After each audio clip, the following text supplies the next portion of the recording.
UCB Radio presenta Activa Mente. Salud mental a tu alcance con Sabia Salud. Muy buenas tardes. Aquí estamos nuevamente con nuestro programa Activamente en el 103.5 en la radio UCB. Con nuestro programa ya llevamos 12 capítulos y estamos muy contentos porque estamos a una semana de este evento histórico del 25 de octubre, de este plebiscito. Hoy día vamos a estar hablando un poco desde la perspectiva de la psicología social acerca del plebiscito. Y recordarles a nuestros auditores que nos pueden ir a visitar en nuestra página www.sabiasalud.cl y en menos de 2 clics va a tener contacto directo con nuestros profesionales. Bueno, dicho esto, hoy día nos acompaña Nicolás Soto, panelista, digamos, estable. Él ya está en Suecia, la semana pasada lo anduvimos saludando. Nico, ¿cómo estás? Es difícil no estar emocionalmente tocado con todo lo que ha ocurrido en el último tiempo. Hemos tenido una semana bastante intensa después de lo que quizás es el momento más trascendente dentro de la historia de Chile en las últimas décadas.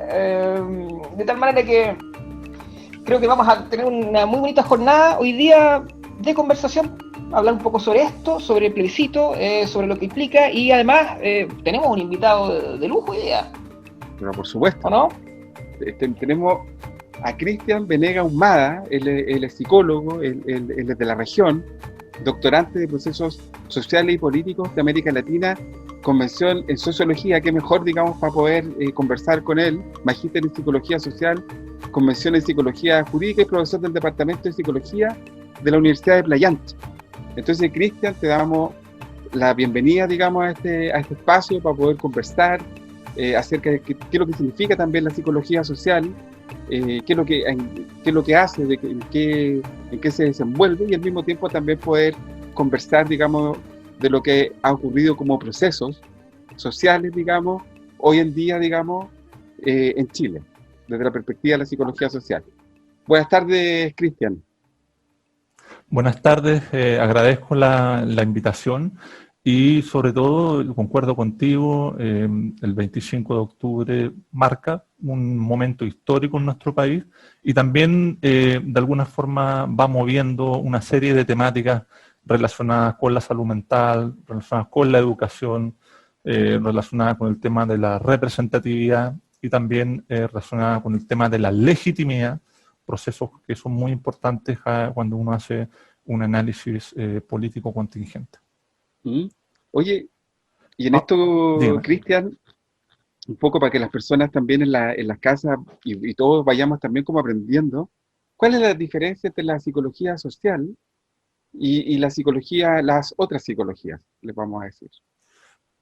Sí, mira, principalmente cuando estamos hablando nosotros de la psicología clínica, que todos estamos más bien acostumbrados a esta noción de un psicólogo que atiende en su consulta privada, en una relación individual con su paciente y el terapeuta, y que tiende más bien a pensar que el comportamiento de las personas está relacionado solamente con aspectos biográficos que ha vivido.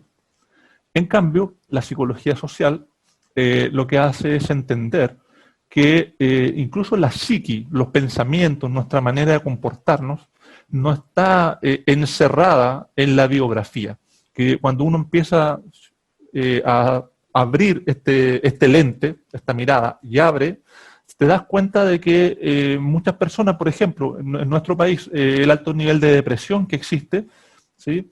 Ya cuando empieza a tener los niveles de Chile, entonces estamos dando cuenta de que ahí la psicología social tiene mucho que explicarnos, tiene mucho que investigar en cuáles son esos determinantes sociales de la salud, como se les llama actualmente, y que están influyendo en esta mala salud mental, ¿sí? Una deteriorada salud mental que existe en nuestro país. Cristian, y sí, ahí cuéntame. Como que, bueno, lo conversábamos antes del programa, se me viene a la mente, o sea, por tercera vez se me viene a la mente, un epígrafe, una frase, que ha estado como muy presente en rayados, en las calles, en graffiti, en memes, etcétera, que dice, no es depresión, es capitalismo, que apunta un poco Sí. a lo que hay señalado. ¿Qué emerge desde ti cuando yo menciono esta frase, Cristian? Sí, mira, una de las cosas que yo he venido trabajando hace harto tiempo tiene que ver con el análisis de discurso. Y el análisis de discurso se posiciona justamente desde esa perspectiva de que es rescatar incluso fragmentos como los que tú señalas, que es un rayado que resume, que sintetiza un sentir. Y ese rayado está dando cuenta de esa toma de conciencia social, de que de pronto hay una sensación de que es posible, ¿sí? De que es posible llegar a un cambio más profundo. Y ahí la psicología social tiene un concepto que es un concepto propio de la psicología social que tiene que ver con las masas, ¿sí? El fenómeno que vivimos con los primeros estudiantes que saltan los torniquetes del metro y el proceso posterior que viene, donde muchas personas sienten que se vive un momento y que deben también saltar, ¿ya?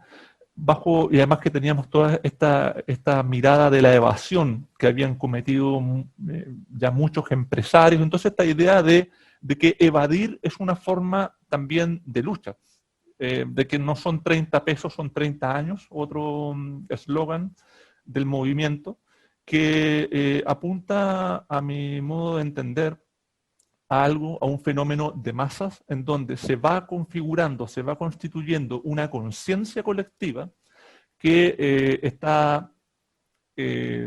que tiene valores como la justicia, la equidad, que entonces precisa también de esa noción de invencibilidad, ¿sí? Que es algo tremendamente interesante en la psicología social cuando tú analizas el comportamiento de las masas. Acá esta revuelta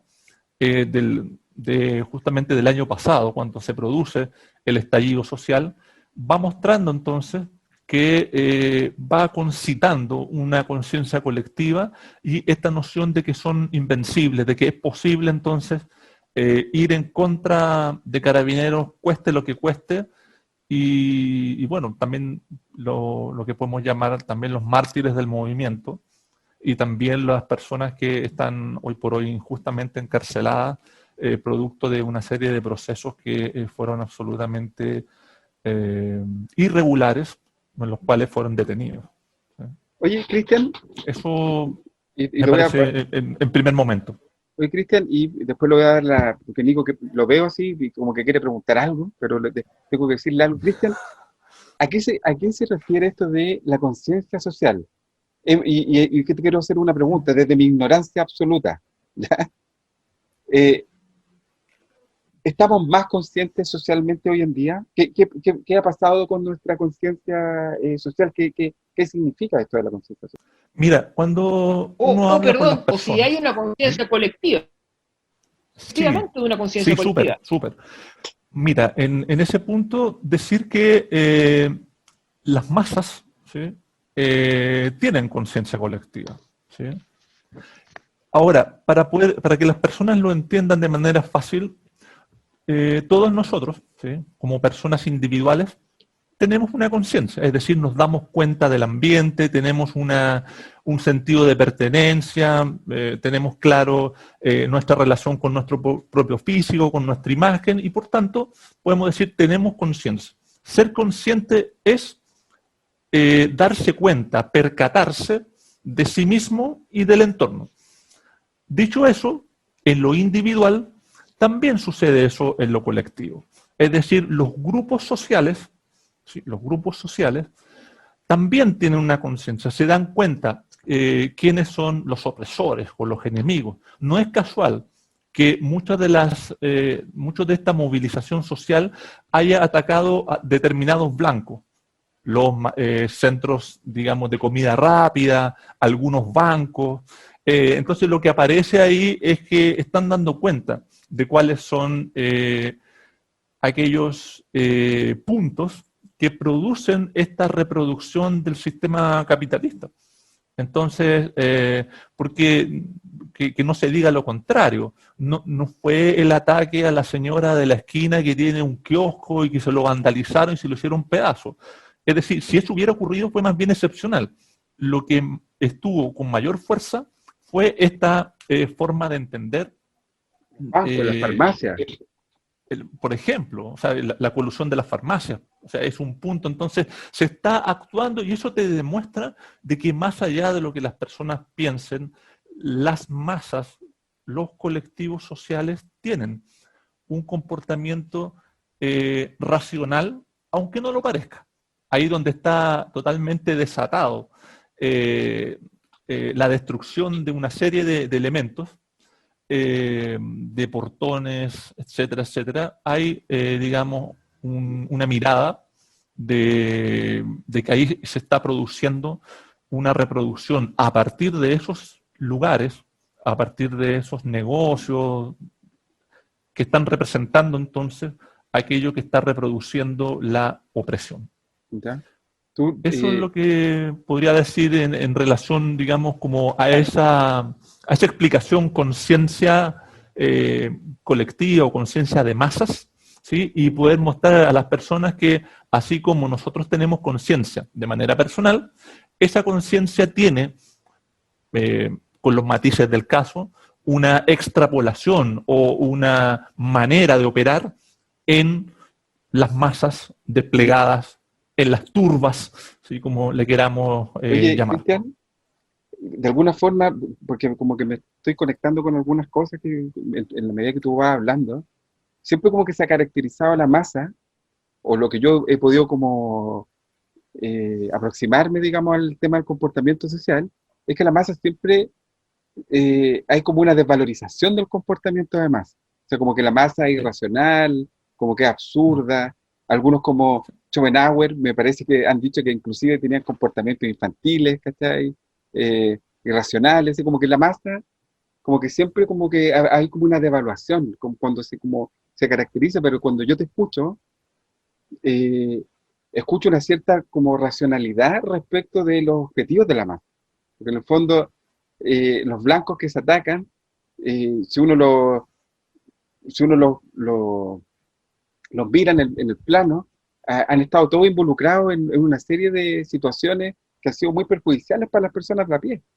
Entonces no es casualidad, no es casualidad, me hace mucho sentido lo que estás diciendo, Cristian. Ahora, claramente, también dentro del proceso de masas se establece también una cierta sugestionabilidad afectiva y emocional, ¿ya? Entonces, a ese punto es donde muchas veces atacan las policías, justamente con policías infiltrados, porque ahí es donde se producen, digamos, detenciones más fuertes o la posibilidad de exacerbar la destrucción a partir de elementos infiltrados de carabineros, por ejemplo, es que también las masas se desbordan, y se desborda por la naturaleza que la compone, ¿sí? Entonces, no puedo desconocer también que estando en unos medios de comunicación como los que existen, en donde hay intereses creados, muchas veces es visto, como tú bien dices, desde esa perspectiva vandálica,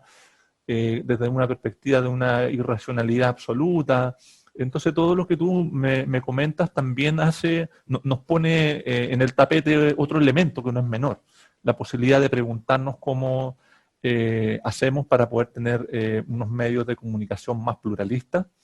Y lo que estoy señalando yo no lo digo solo yo, sino que lo dicen también investigaciones internacionales sobre el tema del periodismo en Chile, y han hecho el mismo diagnóstico.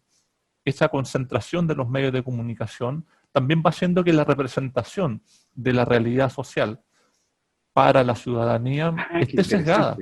Oye, Cristian, sí, porque me siento que estoy como repasando muchas cosas bien interesantes. ¿Qué es lo que es la representación social de la realidad y cómo nos afecta esto en el fondo? Mira, sucede que la representación social Bueno, aquí lo que es una representación, para decirlo muy simple, si uno piensa a nivel personal, una representación es una imagen que ayuda a condensar una serie de significados. Eso a nivel personal. Entonces digo mi papá, y lo condenso en una imagen, en un significado. Pero eso también existe socialmente. Entonces va a existir, y existe ahora, y existirá en el futuro y va a ir cambiando, sin lugar a dudas, el concepto y la representación, como ya dijimos conceptualmente, que se tiene respecto a por ejemplo, a este plebiscito histórico, como también a la movilización social, digamos, al estallido del año pasado. Y a partir de ahí nos vamos a articular socialmente. Sí. Muy bien, mira, vamos a seguir en el eso está muy relacionado también con la aparición de símbolos populares, ¿no? O sea, claro, el perro matapaco, por ejemplo.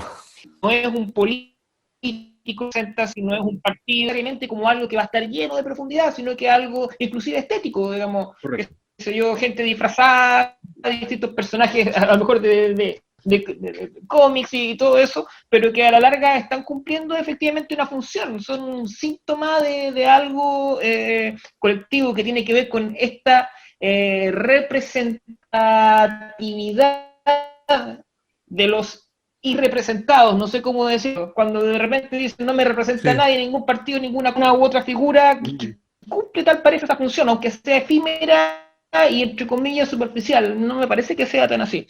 Oye chicos, ¿saben qué? De repente nos tomamos una pequeña pausa para ir meditando esto un poco, todo, ¿no?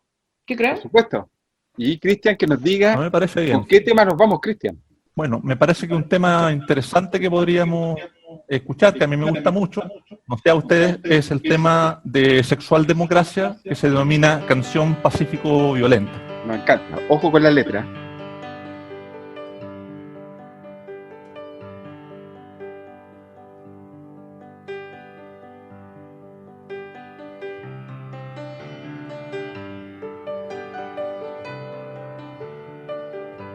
Todos los lunes, muy temprano,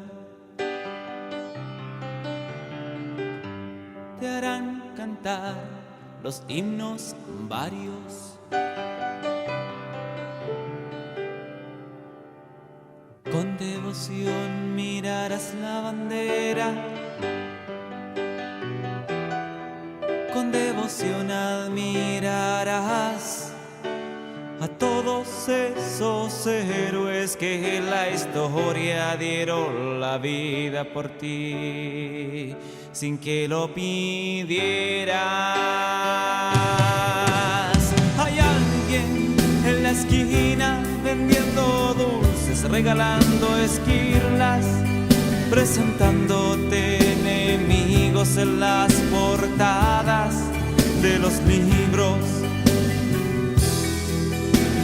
Washington pone las armas, Moscú pone las armas, y quieren que yo ponga la raja para ver quién gana. Sentados en un sillón, discuten por la nación, ellos tendrían la razón. Asaltos, operativos peineta,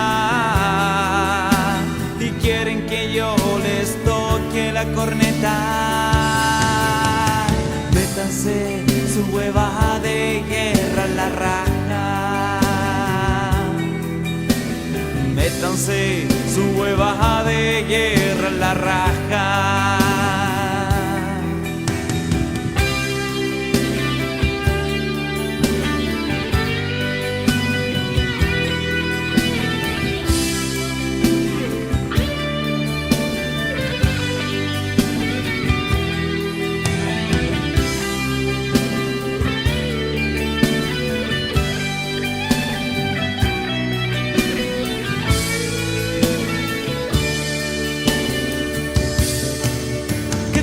Que ver los libros que lees con charquear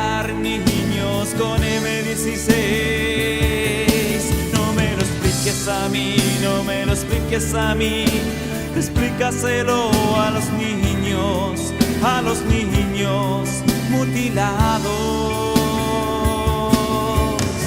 Métanse su hueva de guerra en la raja. Métanse su hueva de guerra en la raja. Métanse su hueva de guerra en la raja. Perdón, señores, por ser tan grosero. La verdad no quise decir guerra. Y métanse su huevade en la raja.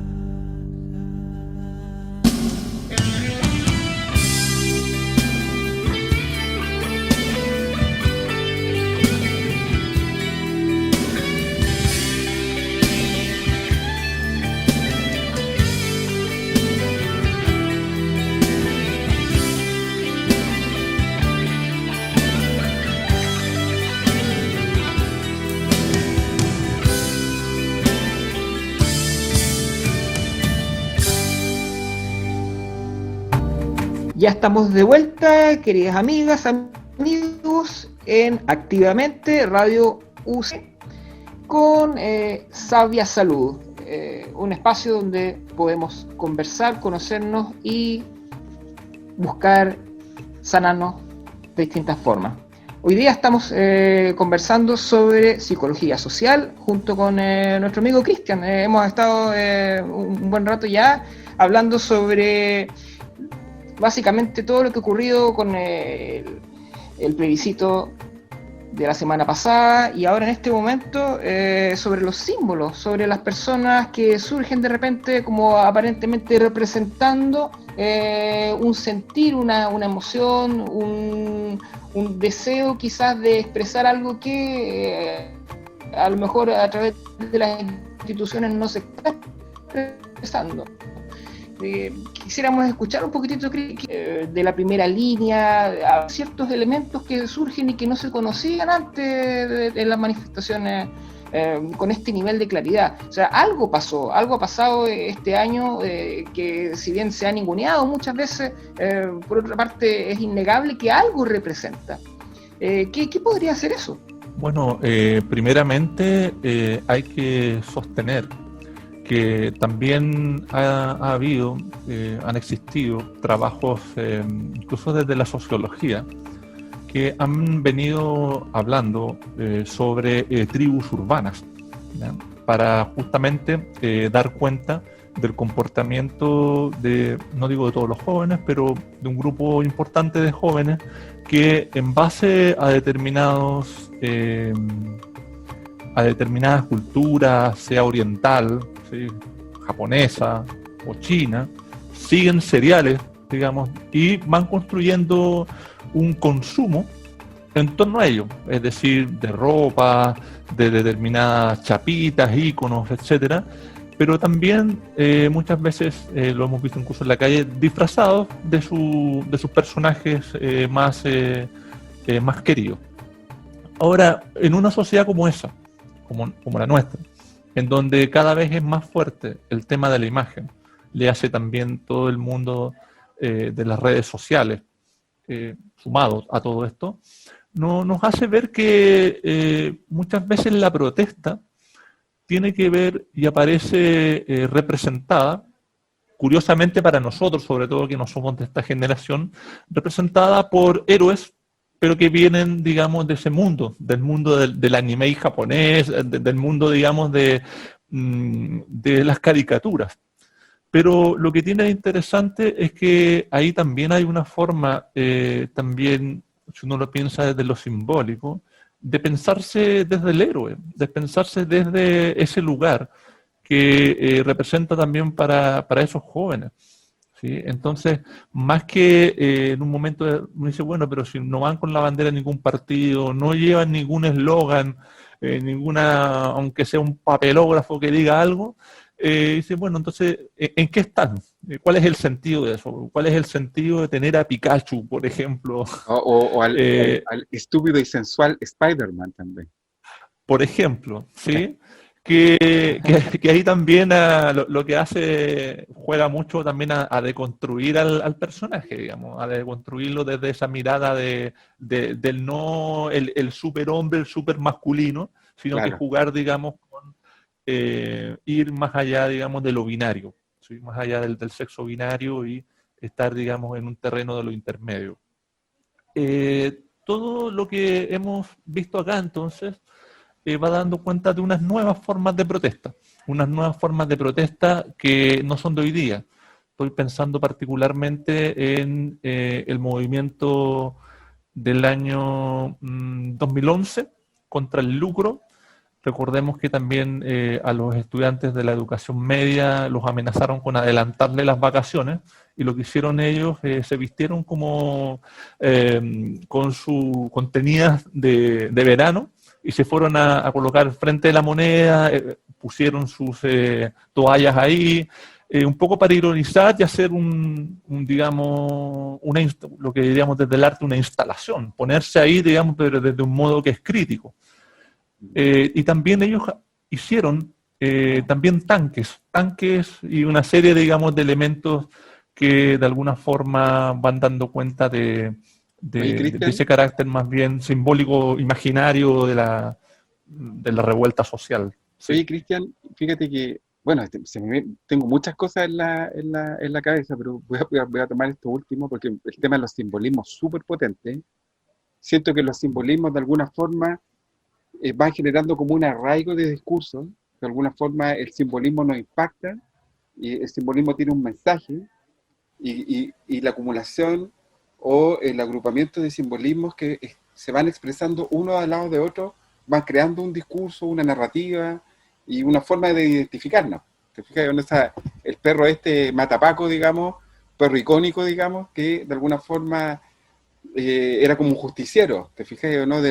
En toda esta injusticia, en todos estos atropellos, de alguna forma, el matapaco simboliza como esta restitución, digamos, de justicia simbólica, porque sabemos que lo que ocurre en la protesta social, es una forma de reparar simbólicamente. Pero ¿sabéis qué?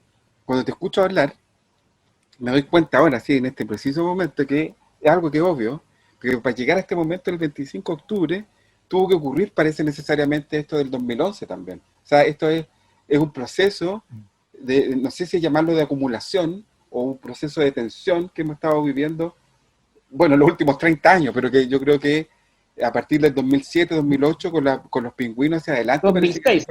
2006, eso, se fue como intensificando. ¿Cómo lo ven ustedes eso? Sí, de todas maneras, todo lo que has venido mencionando es así. O sea, si uno hace una línea de tiempo, hay una manifestación, de hecho, hay una manifestación escolar hacia fines del gobierno de Lagos, 2005, por el tema del pase escolar. ¿Sí? Sí. El año 2006 tenemos la manifestación de los pingüinos. Música. ¿Sí? El 2011 contra el lucro, 2011, ¿sí? Contra el lucro de las universidades. Ahí tenemos a Camila Vallejo haciendo, digamos, de lideresa de ese movimiento.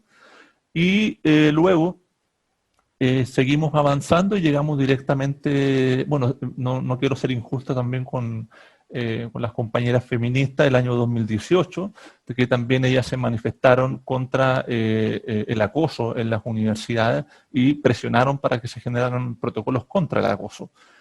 Entonces, hay ahí también elementos que nos ayudan a mostrar que no hay tampoco una homogeneidad en el discurso. Ahí donde solamente estamos viendo el tema económico, el lucro.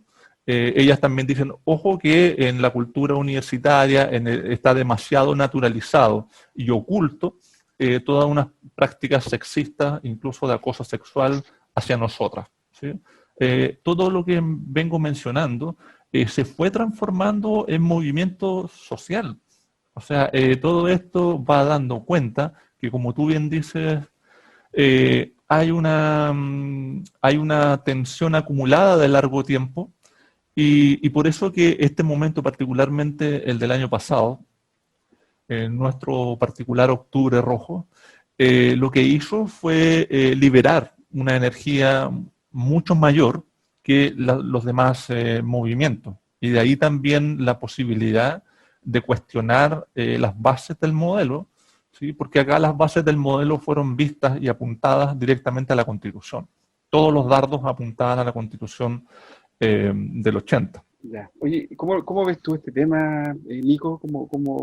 Desde pues, bueno, todos sabemos que Nico es chileno, pero él está en Suecia en este momento, digamos, ¿cómo estuviste acá en el plebiscito? ¿Cómo lo ves tú el tema? Creo de que hay algo que está pasando más o menos a nivel global. Tenemos las protestas de Bielorrusia, tenemos lo que está pasando en Nigeria, hay protestas en Tailandia donde la gente básicamente no protesta, o sea, la autoridad o el rey no se toca. ¿Te fijas? Ahora ya no es tan así. Está pasando mucho en muchas partes y creo de que los ojos están bien puestos en Chile. Desde acá, desde Suecia, la gente ahora que llegué me pregunta, me dice, hemos visto lo que estaba pasando y tal, parece que la gente está muy contenta, hay una percepción muy positiva del proceso chileno, en la medida de que no todas las sociedades se atreven a dar un salto tan profundamente democrático como este. Y al mismo tiempo hay una conciencia también de que esto tampoco es primera vez, de que siempre va a haber un foco muy marcado en los aspectos más críticos, más cuestionables de este tipo de coyunturas históricas, de momentos históricos. Se habla de ciencia y en realidad dicen, claro, no se puede, en todas partes se dice así, o sea, no se puede hacer una tortilla sin quebrar algunos huevos. Y eso suena, por supuesto, bastante duro, pero al mismo tiempo es una visión de realidad, digamos, muy, muy, muy potente. Mi visión particular ahora de lo que pasó la semana pasada y lo que se viene es de que es un proceso en constante consolidación, coagulación, por decirlo de alguna manera. Tiene que ir cuajando lentamente, y es así como lo hemos ido viendo, cómo se han ido concentrando algunos discursos desde la calle y se han ido plasmando lentamente en los procesos políticos, en la toma de decisiones en el Congreso, etcétera, etcétera. Y eso creo yo de que le ha dado la sensación a la gente, al pueblo, de recuperar un poder que sentía que no le pertenecía. Esto es empoderamiento. Y al empoderarnos de alguna manera, es bastante típico también que aparezcan los símbolos, ¿no? Que aparezcan imágenes que condensen la experiencia, que condensen esto que está ocurriendo en colores, en personas, y en algo que me pareció súper bien que dijo Cristian, que es la figura del héroe, como el ser humano, como la persona transformadora, como alguien que es capaz de dar vuelta a la situación. Entonces, aunque sea un estúpido y sensual Spider-Man el que aparece, en la práctica, digamos, no se trata de si es Spider-Man o si es Pikachu, es una figura transformadora. ¿Ya? Y toda la celebridad, o sea, todo el jolgorio, toda la celebración que puede haber detrás de esto, que la batucada y todo lo que uno también lo pudo ver en las propias manifestaciones, en torno a estas figuras y en torno digamos, a toda la concentración popular ahí, creo que da cuenta muy claro de ese fenómeno. Mira, el héroe es algo que creo yo nos buscamos y tratamos de encarnar nosotros mismos también en momentos de crisis, y este creo yo que es uno de los casos más claros. Bien como interesante lo que estamos conversando. Mira, como que se me van haciendo algunas como memorias, como para poder como explicar un poquitito cómo llegamos al 25 de octubre. Y también, aparte de todo esto que ocurrió, todos estos movimientos, también siento que hubo como una escalada como de situaciones como abusivas. La colusión de los pollos, que se ha dicho, que te fijáis, los perdonazos a Johnson, millones de dólares. Entonces, como que se va generando como un arraigo, una emoción, un sentimiento o una sensación que tiene que ver por un lado con el sentirse abusado y lo que nos despierta el abuso. O sea, cuando uno despierta de sentirse abusado y tomar conciencia que ha sido abusado, puede adoptar distintas, digamos, como posturas o manifestaciones. Pero yo creo que una de las manifestaciones de estos abusos es la expresión de la rabia, ¿ya? Y fíjate que la rabia ha estado como muy como presente también en los discursos, esto de como esta sensación de estar como ya como saturado de algo, o sea, como que hoy día, no sé, pues ya estaba mirando la tele y de repente estaba mirando YouTube y me aparece, digamos, una publicidad de Saldívar como constituyente. O sea, de 80 años, que fue presidente del Senado, etcétera, que han tenido como Pero que hay que 50 decir, años. disculpa, hay que decir que era fake. Era fake, ya, muy bueno que sea fake, porque yo creo que a mí me produjo una sensación de indignación, ¿cachai? No, y de atropello. Entonces, claro, yo tengo mi mecanismo para poder elaborar estas sensaciones y de alguna forma poder, digamos, actuarlas, tranquilizarme, etcétera.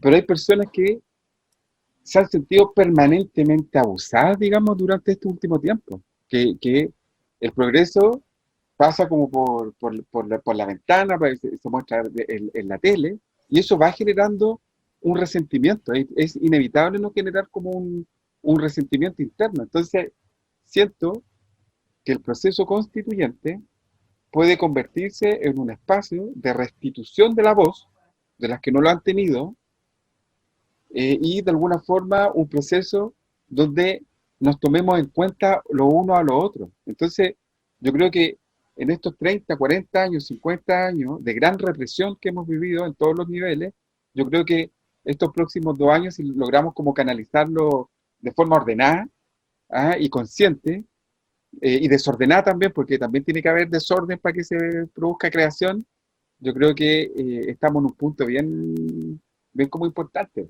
No sé cómo lo ven ustedes. Ya, bueno, en breve yo creo que esto tiene que ver básicamente con el hacerse cargo. Esto a nivel individual, por supuesto, hemos hablado otras veces de esto, psicológicamente, digamos, que implica tomar ciertas decisiones, hacerse responsable de que, digamos, del presente y del futuro, no solo del pasado, sino que qué hago yo ahora y qué me queda por hacer, y a nivel colectivo. O sea, sin duda, al sentirnos que tenemos el poder de cambiar las cosas, que es lo que hemos podido confirmar hace una semana atrás. Eso implica, como dice Spider-Man también, ¿cierto?, una gran responsabilidad, ¿o no? Haciendo un poco, digamos, la trivia de ahí, pero creo que no es una tontera, no es baladí. O sea, hay que hacerse cargo de alguna manera y eso es lo que está haciendo la calle.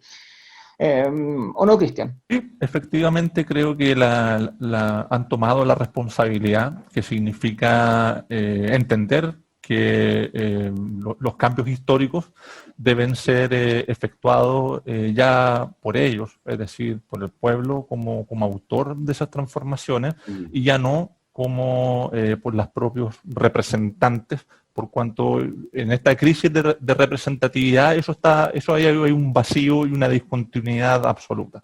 Por eso que ha sido el pueblo el que ha debido salir a la calle y avanzando sin partido, ya que eso también es un eslogan que está fuertemente puesto ahí, dice, el pueblo unido avanza sin partido.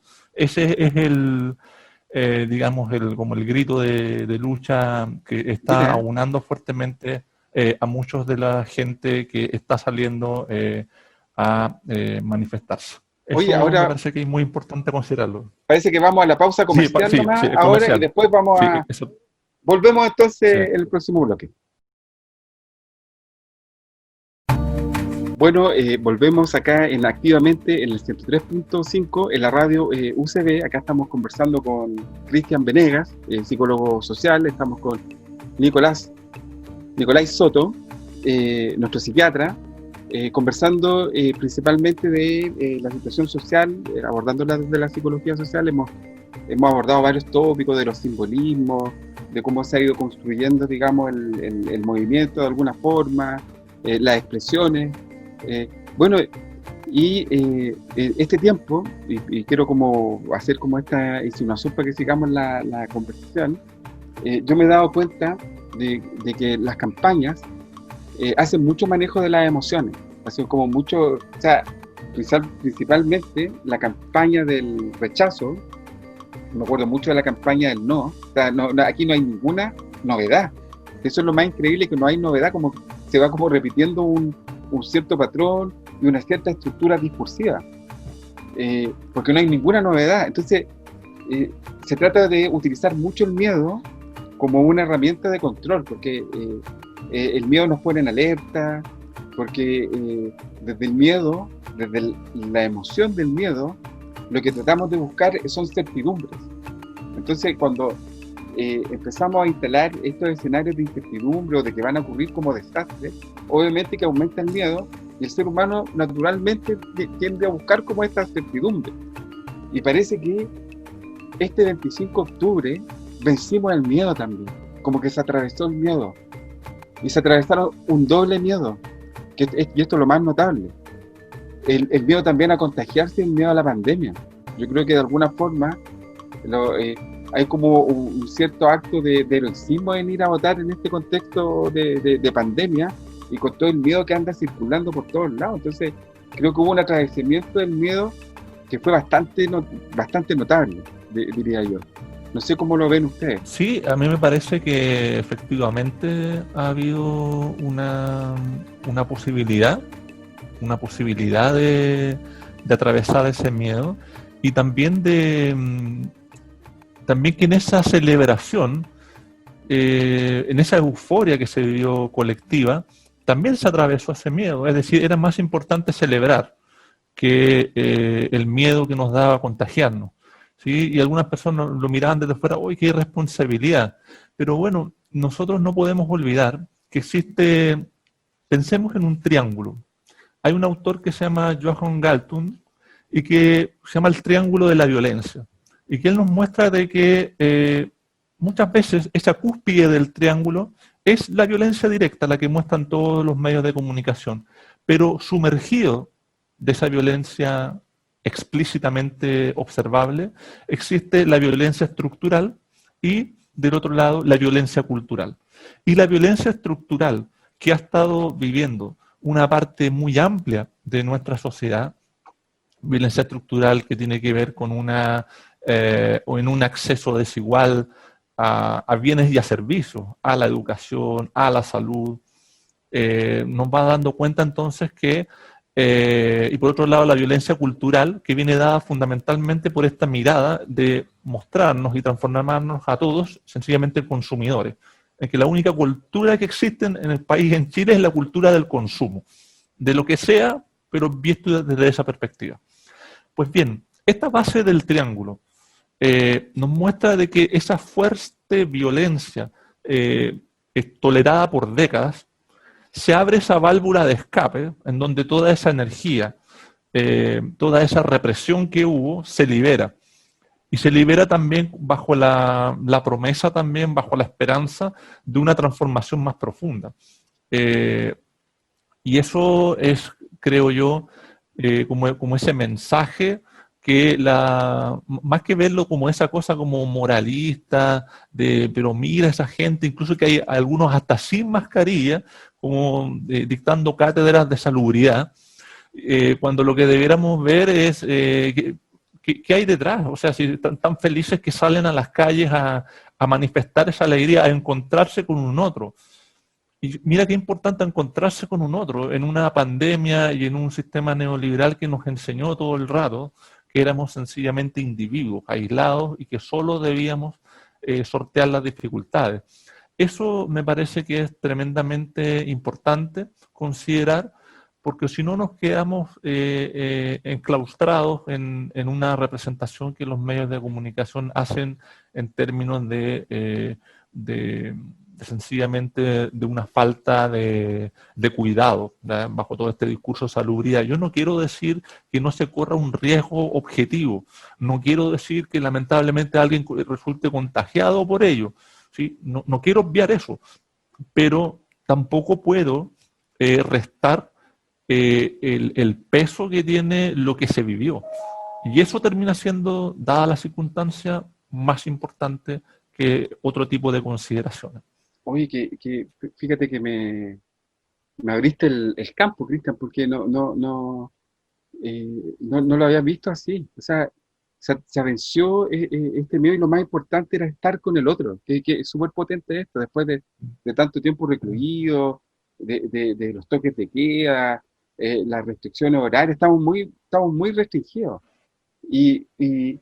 por eso creo que esta celebración, mal llamada por algunos analistas políticos como la borrachera, lo encuentro que es como súper denostador del sentimiento colectivo y de esta alegría tan necesario. Un analista, Alfredo Joiñán, hablaba que cuando pasara la borrachera, así como que estábamos todos borrachos, weón, celebrando.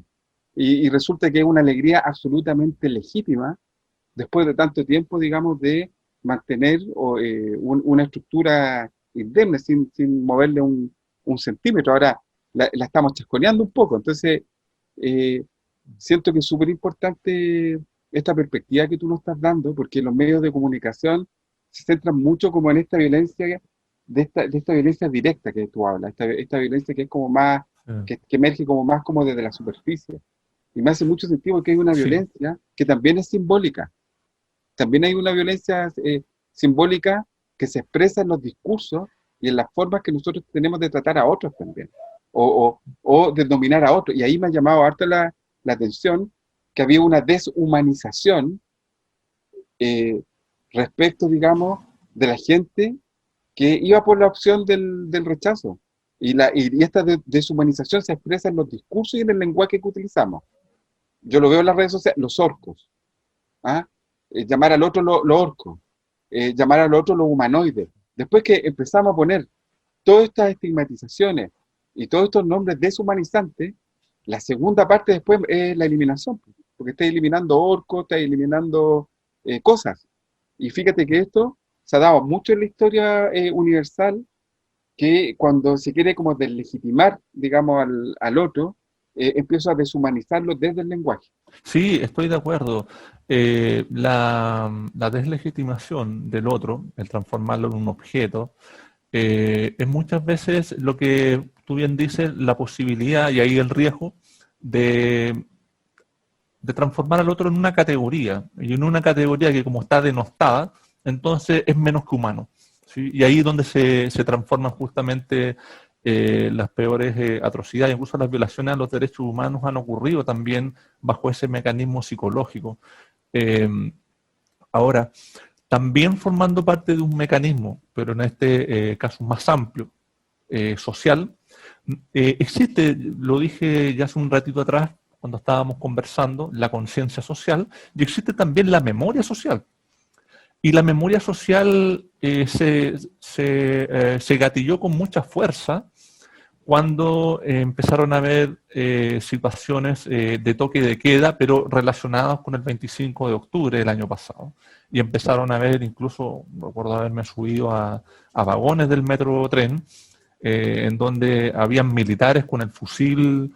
Entonces había una situación en donde tanto militares como gente de la Armada, con sus armamentos, estaban dentro. Entonces, y ahí lo que se gatilló de inmediato, yo les digo, me pasó de que una de las cosas que he hecho como labor importante, como social, es ver todos los documentales, o si no todos, la gran mayoría de los documentales en relación al periodo del 11 de septiembre, al golpe de Estado y todo eso.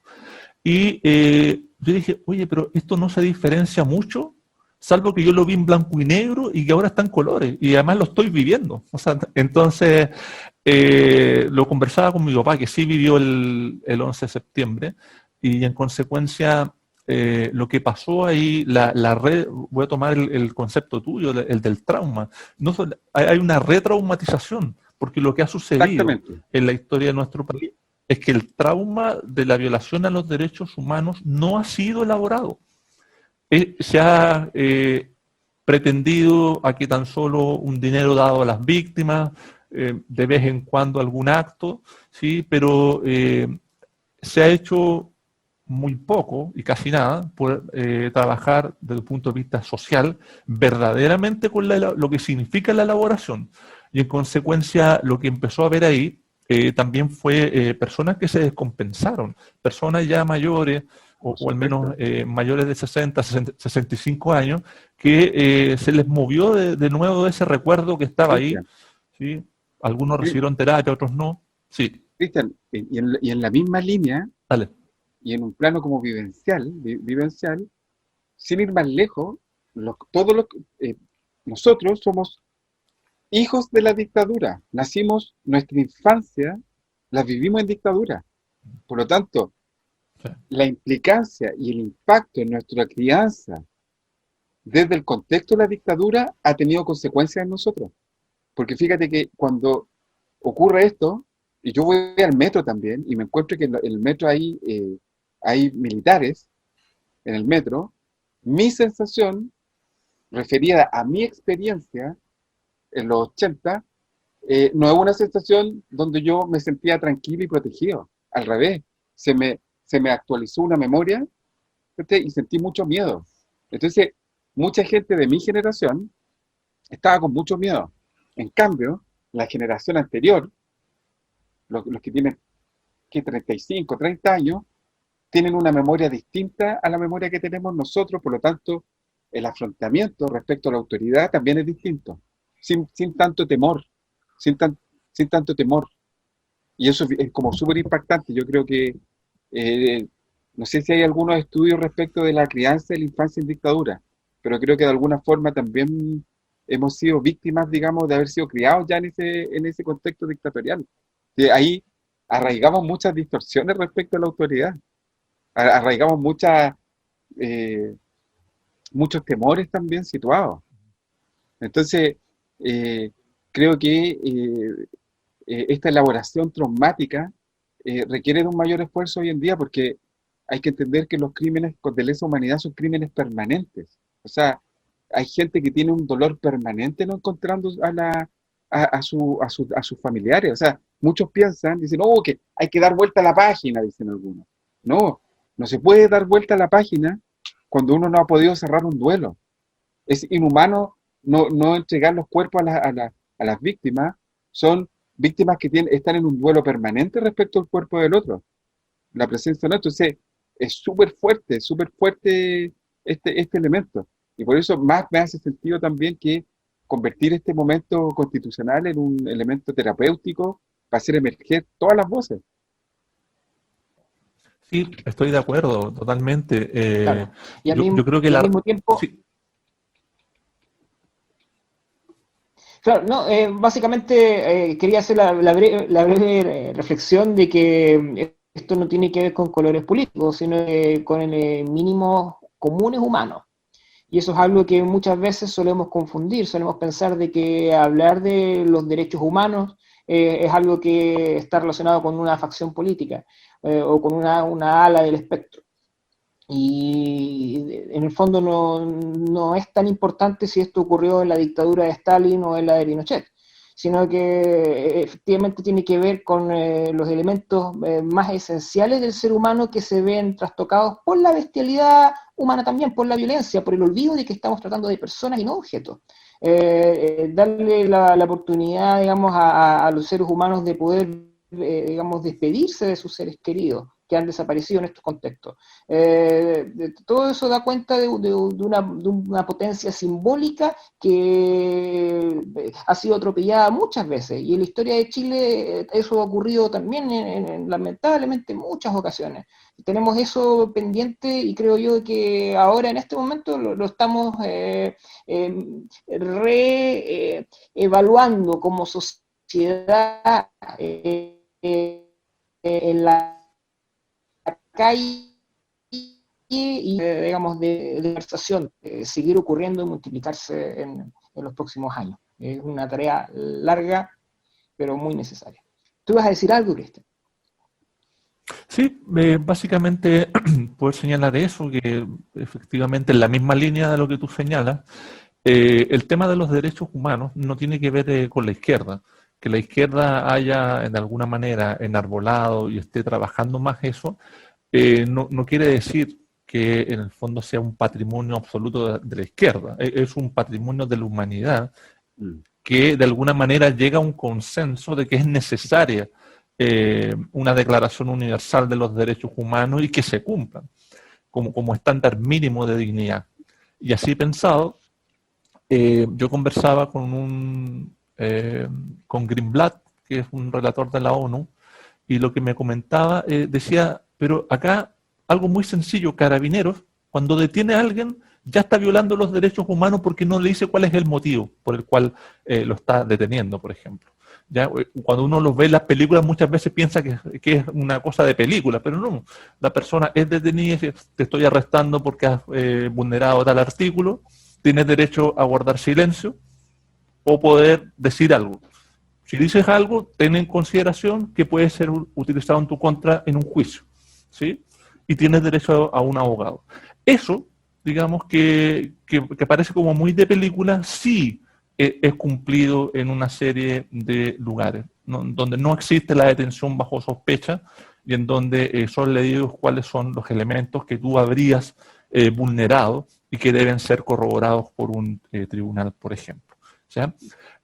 Acá lo que se ha dado es justamente un estándar totalmente anómalo, y me sumo un poco a la idea que sostiene, digamos, lo siguiente, que cuando estamos frente a una situación de violación a los derechos humanos y esto se naturaliza, finalmente lo que sucede con el estatuto de la autoridad es que es visto como una autoridad maquiavélica, ¿sí? Una autoridad que sencillamente es capaz de avalar, y lo que hemos tenido, a mi punto de vista, es que sencillamente el asunto acá ha sido mantener esta noción de mano dura contra la movilización social, contra la legítima protesta social, y esa mano dura ha significado también varias personas muertas y algunas mutiladas de manera parcial o total de sus globos oculares. Eso me parece que nos pone de nuevo, un poco lo que dice Nicolai, en también la línea histórica que tiene nuestro país de violación a los derechos del pueblo, que manifestándose ha sido apabullado por la vía de las armas. Tal vez una de las más icónicas es 1907, en Santa María de Iquique, en donde se dispara a, digamos, un pueblo que está indefenso y que está parapetado en la escuela justamente del mismo nombre. Y hemos tenido 22 de esas situaciones a lo largo de la historia. Exacto, eso es lo que señala la historia, efectivamente. Gabriel Salazar.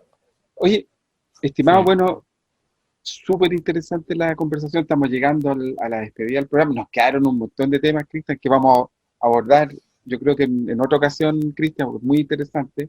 Nos quedó el tema de los psicólogos. Dan ganas de hablar ahora. Claro. Entonces, bueno, Cristian, te agradecemos mucho. Te mandamos un gran, digamos, abrazo, súper iluminador, digamos, y bien potente, digamos, lo que tú nos has señalado. Yo por lo menos aprendí harto hoy día. Y me siento súper motivado para que nos encontremos en otra oportunidad conversando de estos temas de la psicología social. Nos quedó ahí el tema de los psicólogos y la sobresaturación del campo, que ahí tú tienes harto, has escrito acerca de eso, me parece, o está muy relacionado, digamos, con esos ámbitos. Así que bueno, nos despedimos y nos vemos. ¿Quieres decir una última palabra, Cristian? Sí, bueno, que agradezco la invitación. Me parece que justamente por esta fecha es muy importante que podamos conversar sobre la realidad de la psicología, porque muchos alumnos tomarán la decisión de qué carrera seguir y darán la prueba. Entonces, es particularmente atingente. Ya, Cristian. ¿Y con qué canción nos vamos? Bueno, me parece que un tema particularmente pertinente, dada la necesidad social transformadora y de verdad y denunciadora de la autoridad de los prisioneros, el tema que a mí más me representa en ese sentido es Nunca quedas mal con nadie. Muchas gracias.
caso de los cursis conscientes, contradices toda tu protesta famosa con tus armonías rebuscadas y hermosas.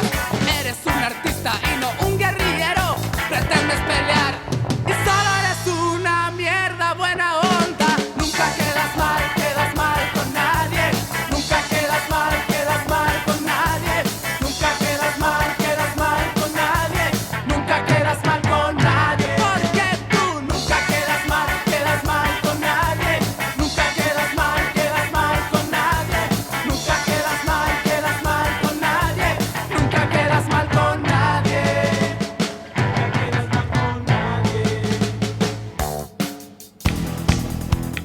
UCB Radio presentó Activa Mente. Salud mental a tu alcance con Sabia Salud.